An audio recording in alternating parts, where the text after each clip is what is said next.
What is up, everybody, and welcome back to the Z-Man Show. Fear the Walking Dead is back on, and every part of better of my being said, don't do it, Mike. Do not return to the show. You're only going to hurt yourself. And it's kind of feeling that way a little bit, but that's what I want to get into tonight. Thanks for everybody who's come back to see me. It has been forever and a day. I know I missed out on episode 1. Honestly, I was contemplating whether to even possibly do this review for Fear the Walking Dead, but someone has to do it. It is a dirty job. Someone has to do it. So here we are. We're already in episode 2. I gotta be honest, guys. I am a bit perplexed with this because I just didn't really understand the show going this way. You know, the whole Padre thing, and now that all of our friends, or at least a lot of them, are survivors, have joined this crazy clan in basically kidnapping children, or saving them, as they say, bringing them to their island, training them to fight. We get to start off the first episode seeing Mo, which I don't know what it is about that name. Every time I hear it, I cringe. I never got into it, right? I barely even got into those characters. A lot of these characters, right? I mean, it's like, what happened to The Walking Dead? Or at least this extension of Fear. I mean, it has had its ups and downs all along the way, and more downs in recent seasons, that is for sure. But yeah, we get a chance to see Mo has grown. It's 7 years have gone by since those rafts and everything happened. Apparently, nothing probably couldn't find food, they couldn't survive. So a lot of them shacked up, I guess, with the Padre people and decided to abide by their rules. And here we are. In episode 2, we find even ourselves with Dwight and his girl. Basically, they had their boy, and they never told him that he was actually their son. Let's stick to Padre's rules. They didn't even tell Padre that Dwight was the father. And now we get into some drama around their son. It looks like he has appendicitis. He's a young almost 8-year-old boy. And they have to go find June. June is gonna, but June's doing her own crusade. So apparently she is out tranquilizing the Padre people and cutting off their fingers, I guess, so that they can't fire their weapons or whatever else, harm people in that way. Pretty morbid, pretty crazy and whatnot. So what took her to Crazy Town? Apparently, she, spoilers, by the way, we're just rocking right through this because I want to talk about this storyline. And is this really what you want to see as we move forward? Or is this what you want to grip onto as a show? So apparently she was part of some experiments that were going down. This crazy broad for Padre, Shrike, I think is her name, and she's a fearsome, I don't know, trite-looking one. And basically, she was forcing June to do these experiments on people because they knew that radiation had saved a previous member from turning, and so they want to see, will this do that for future people if they are bitten? Can they expose them to radiation? Well, apparently the radiation was killing off what looked to be the virus, except that it was so much radiation that it also kills the patient, ultimately turning them anyways. Interesting premise. I will admit, episode 2, I mean, I got a little more engaged than I was in episode 1. I guess in episode 1, I was just so disappointed in all of their choices. I mean, Morgan and his woman, which I can't remember her name. So that's how much I'm connected to the show anymore. I don't care. And if you're like, well, then why are you doing the review, Mike? I don't know. Just to kind of give you guys an update and let you know if it's worth coming back to. But anyways, they're estranged, you know. They've barely seen Mo. We find out Madison in episode 1, she basically had been stuck, recaptured, mind you. So I guess when she helped Morgan go get Mo, she got captured, and then Morgan took Mo on and whatever, and then they got into a really bad situation. So then Morgan called Padre to basically go re-save Mo, and then they took her, and then that's been that. And then I guess Morgan went to go work as a collector, and his woman as well. She's still alive. I guess the radiation wasn't a true thing, at least not for her. She survived. And, they get a chance to see her again, but even when they see her, it's like they're kind of excited, but not really, because they're so estranged and everything else. It's just kind of like, I don't know, just put you in a really bad mood. I was just hoping to see a little bit more hope for some of our characters, because right now, they are all in a crappy place. Big time. And June, I mean, deep down and dark. And she meets this new guy, Adrian. Adrian's looking for his daughter. She's been seeing June's signs all around the wilderness, basically saying Padre's a lie, yada, yada, yada. Interesting. And he basically finds her, calls her out, and says, I need you to help save my daughter. She doesn't want anything to do with him, yada, yada. She wants to be alone. I get this. I get the points. On Adrian's side, I get it for June's side.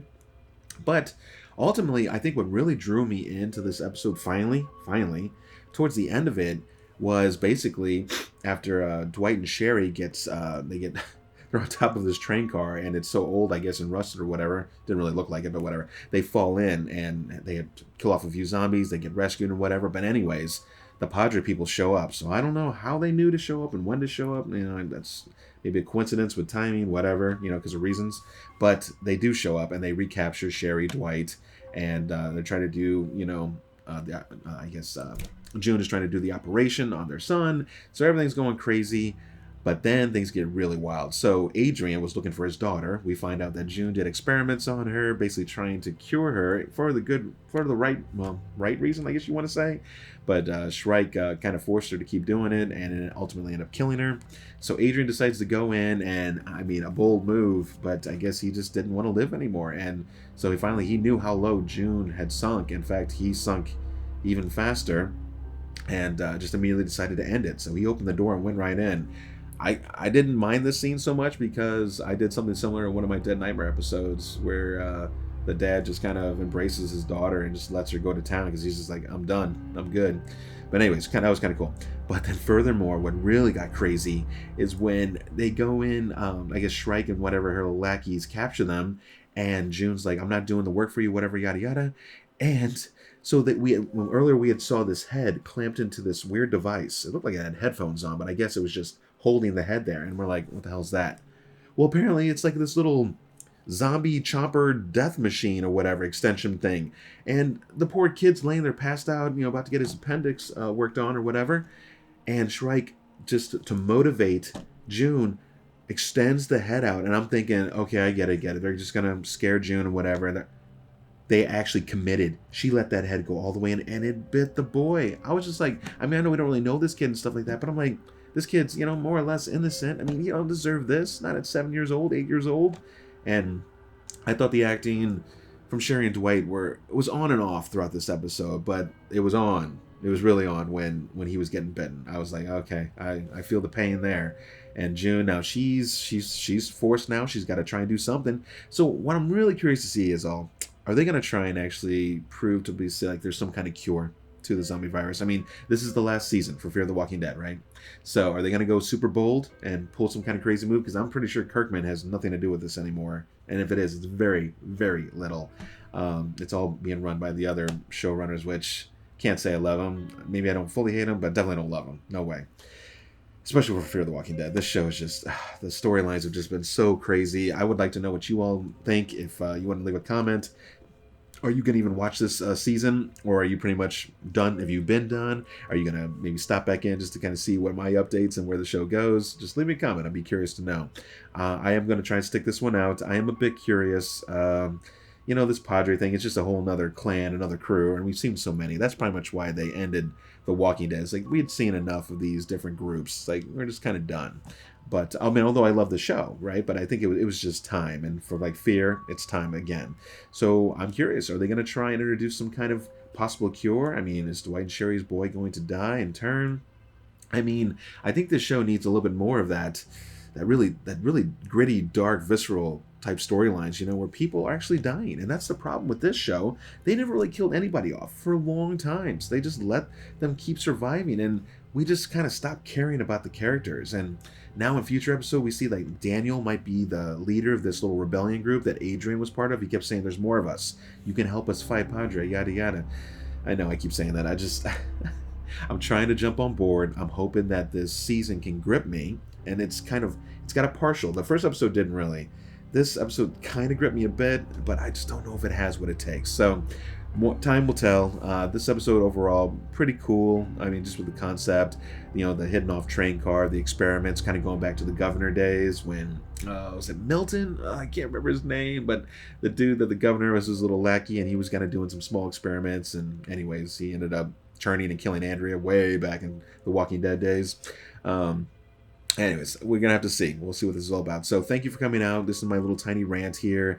I know it's a bit chaotic. I was a little over the place because I didn't hit episode 1. But, I mean, do you get what I'm saying here, though? The storyline, like, it feels like they're trying to form something here, but they made so many kind of oddball decisions with our characters. And by the way, characters a lot of us barely even care about. So what's going to really grip us and draw us in? I mean, I never really liked June that much, but tonight's episode was kind of cool seeing her kind of do her badass thing, and she's been around for a while.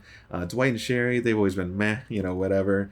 Morgan, Lord, Morgan. Anyways, you know where I'm going with that. So I'm going to end this off so it doesn't turn into a long video. Make sure to come back and visit me. Hopefully next week I'll do another episode. We'll see if this season can turn it around and give us something worth ending Fear the Walking Dead off on, or if it's just a bust and stay far away. That said, I'm Mike with the Z-Man Show. Make sure to check out my other content. I have a short out there, Forbidden Love. If you haven't, that is Forbidden. Forbidden, get it? Forbidden. It's a comedy kind of short with a music video kind of twist in there that I did with a buddy named Dustin. And anyways, it's pretty fun. Check it out on my channel if you like. And I will catch you guys at the next review. See you guys.